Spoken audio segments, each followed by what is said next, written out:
જો આપણે છે ને આ કમકનું ઝાડ છે 3 વર્ષનું થયું છે અને 2 વર્ષની કલમ હતી ને તો આવવા માંડ્યા હતા આમાં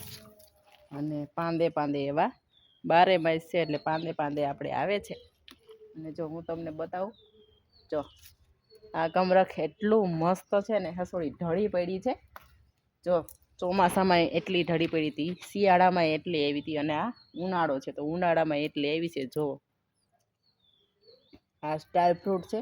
અને સાવ નાની એવી જ છે જોવો તમે એટલે 12 માસ આવે છે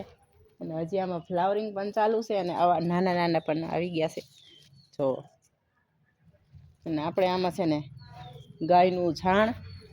અને ગૌમૂત્ર આમાં એડ કરી છે અને પાંદે પાંદે એવા મસ્ત એવા આવ્યા છે અને હજી ફ્લાવરિંગ પણ ચાલુ છે જો એક ફાલ હોય ને ત્યાં બીજો ફાલ આવી જાય જો છે